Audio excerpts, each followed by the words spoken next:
Take Sudan, for example. The freezing of U.S. humanitarian assistance forced the closure of nearly 80% of the emergency food kitchens there. 2 million famine-affected people were left without access to food. People died because of those actions. Mothers, fathers, and children. Tons of emergency food that could have saved their lives was left rotting in warehouses because you and Elon Musk refused to let USAID do its job. Senator Van Hollen. Thank you, Mr. Chairman. Mr. Secretary, you and I served together in Congress for 15 years. We didn't always agree, but I believe we shared some common values: a belief in defending democracy and human rights abroad and honoring the Constitution at home. That's why I voted to confirm you. I believed you would stand up for those principles. You haven't. You've done the opposite. And you used to speak with conviction about the importance of foreign aid as a tool to advance American values and interests. Then you stood by while Elon Musk took a chainsaw to USAID and other assistance programs. That has left a staggering toll: broken trust with countries, openings for China and other adversaries, and countless preventable deaths of children and others. Take Sudan, for example. The freezing of U.S. humanitarian assistance forced the closure of nearly 80% of the emergency food kitchens there. 2 million famine-affected people were left without access to food. People died because of those actions. Mothers, fathers, and children. Tons of emergency food that could have saved their lives was left rotting in warehouses because you and Elon Musk refused to let USAID do its job. Sudan is a country where, by the administration's own determination, a genocide is unfolding in Darfur. But here's where it goes from cruel to despicable. While cutting off food aid to Sudanese families living through an actual genocide, you're fast-tracking white South Africans for refugee status under a manufactured claim that they are the victims of genocide. You tried to block the admission of individuals who had already been approved to come here as refugees while making bogus claims to justify granting such status to Afrikaners. You've made a mockery of our country's refugee process, turning it into a system of global apartheid where political ideology and race, more than truth or need, matter.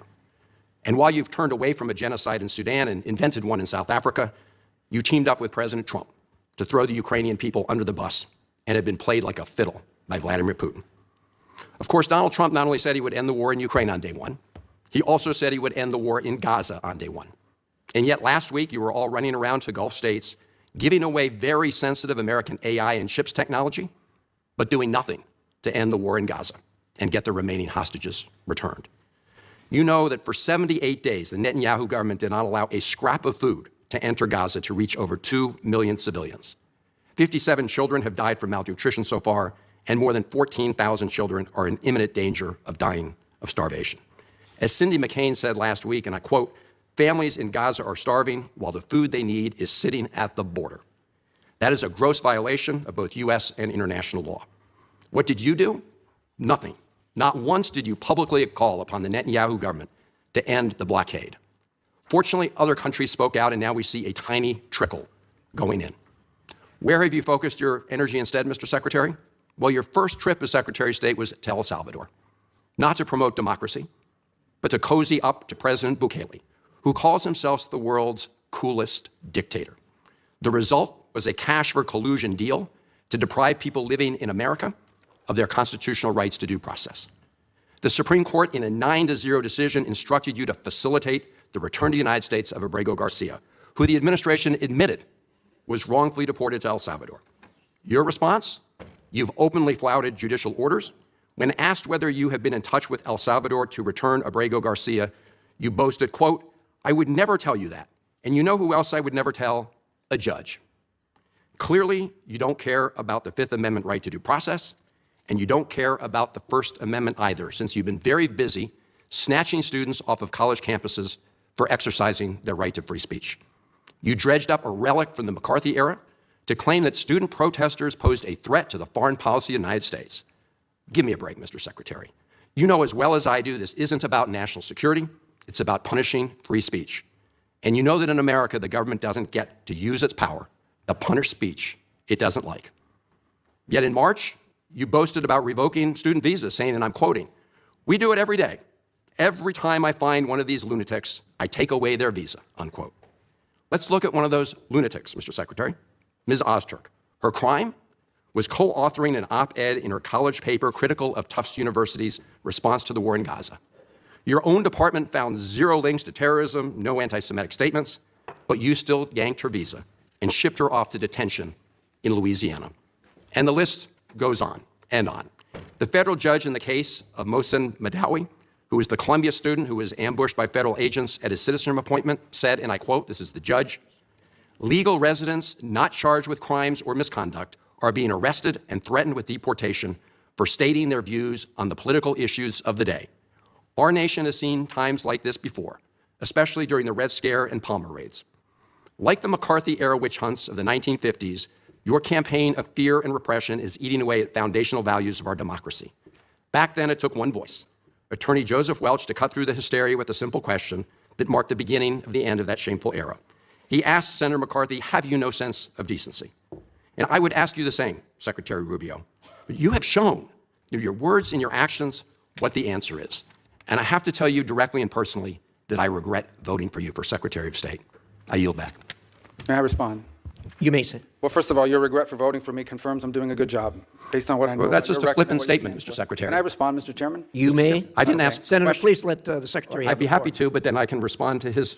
Your time's up, Senator, and willfully used, I might add. Well, your remarks do not represent the view of this committee. Well, Mr. Secretary, Chairman, please. Well, I'd like to. I can't respond to everything he said because much of these are untrue, but I'll go through a few. First of all, I'm actually very proud of the work we've done with USAID. For example, I don't regret cutting $10 million for male circumcisions in Mozambique. I don't know how that makes us stronger and more prosperous as a nation. I don't regret psychosocial support services. I raised Sudan, Mr. Secretary. Can I respond, Senator, I'd ask you to suspend. You had 7 straight minutes. I chose to use my time that way, Mr. Chairman. That's my right to Please use my time suspend that way. Secretary Rubio. Well, I can go on. I mean, there's other things here. We spent $227,000 for Big Cat's YouTube channel from USAID.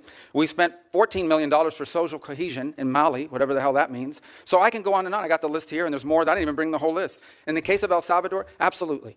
Absolutely. We deported gang members, including the one you had a margarita with. And that guy is a human trafficker, and that guy is a gangbanger, and the evidence is going to be clear. In the days to come, you're going to see who you went to defend. Senator, please, Secretary Rubio has the floor. Mr. Chairman, he can't make unsubstantiated comments like that. Secretary Rubio has the floor. You had your time. Secretary Rubio should take that testimony to the federal court of the United States because he hasn't done it under oath. Here's another point, okay?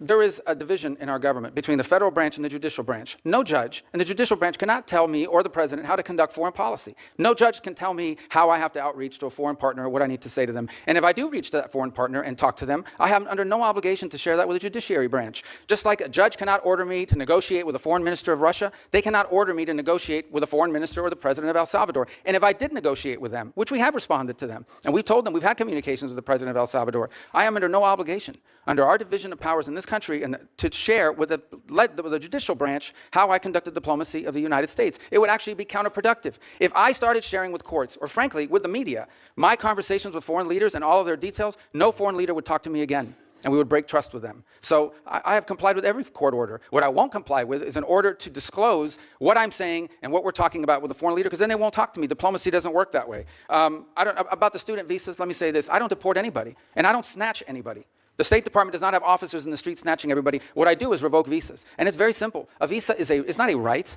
It is a privilege. People apply for student visas to come into the United States and study. And if you tell me that you're coming to the United States to lead campus crusades, to take over libraries and try to burn down buildings and acts of violence, we're not going to give you a visa. Is that what Ms. Ostork did? We're not going to give you a visa. Is that what she did? Come on, Mr. Secretary. And every single one of these cases, the factors are different. The bottom line is, if you're coming here to stir up trouble on our campuses, we will deny you a visa. And if you have a visa and we find you, we will revoke it. And we're going to do more. There are more coming. We're going to continue to revoke the visas of people who are here as guests and are disrupting our higher education facilities. People are paying money. These kids pay money to go to school, and they have to walk through a bunch of lunatics who are here on student visas. Disrupting the foreign policy of the United States. I want to do more. I hope we can find more of these people. That's pathetic, Mr. Secretary. In fact, the other day, some guys led a riot. I forgot what university it was, and I asked, please, can you find the arrest records of all the people that were arrested at that riot at that campus? Because if any of them have a visa, we're going to revoke it. I feel so much safer when you lock up people like Ms. Ostork, Mr. Secretary. We've had enough time on the subject. Thank you very much. In the final moments of today's hearing, we watched something that rarely happens inside the halls of Congress. It wasn't just disagreement. It wasn't just conflict. It was something far more revealing. A sitting United States senator looking directly at the Secretary of State and declaring in plain and personal terms that he regretted voting to confirm him. Not because of politics, not because of partisanship, but because in his eyes, the very values they once shared had been abandoned. Senator Van Hollen's words did not come lightly. They carried the weight of history, years of shared service, years of debating America's role in the world, years of trusting that the people elevated to positions of power would safeguard the values they claimed to defend. And today, that trust shattered in real time, on live microphones for the entire nation to witness. What followed was not simply testimony, it was a collision between two visions of leadership, two interpretations of responsibility, and two competing understandings of what America should represent on the world stage. When Van Hollen pointed to famine in Sudan, to the collapse of humanitarian support, to families left stranded amid crisis, he wasn't reciting statistics. He was charging the secretary with moral failure, with walking away from people who depended on America's promise. And whether viewers agreed or disagreed, the accusation struck with undeniable force that choices made far from the cameras had consequences measured not in budgets, but in human lives. Then came the pivot to refugee policy, to questions of fairness and equity, to the deep tension between the ideals written into our laws and the decisions made by those who interpret them. Van Hollen accused the secretary of reshaping the refugee process into something political, something selective, something that no longer resembled the impartial standard America claims to uphold. And again, whether one accepts the charge or rejects it, the seriousness of the moment could not be ignored. But the confrontation didn't stop there. The senator turned to Ukraine, to Gaza, to the delicate and dangerous balance of diplomacy. He accused the secretary of standing silent when leadership was needed most, of moving quickly when it served one agenda and refusing to act when thousands waited for relief. He invoked international law, American law, the moral weight of withholding aid. And across the hearing room, lawmakers, staffers, and citizens heard a warning. That neutrality in moments of crisis is never neutral. Silence, too, is a choice. Then, in a striking escalation, Van Hollen accused the secretary of ignoring a Supreme Court directive, of defying judicial oversight, not in abstract terms, but in a real case involving a wrongfully removed resident. He accused him of dismissing due process, of refusing transparency, of challenging the boundaries between executive authority and judicial review. In that moment, the hearing wasn't just about foreign policy anymore, it was about constitutional order. And for many watching, the most chilling moment came when the senator invoked the ghosts of past American panic. The Red Scares. The moments when fear eclipsed liberty. When citizens were punished for their beliefs. When accusations replaced evidence. He argued that by targeting student protesters, revoking visas, and labeling dissent as a threat to foreign policy, the secretary was resurrecting an era the nation had once vowed never to repeat. Have you no sense of decency?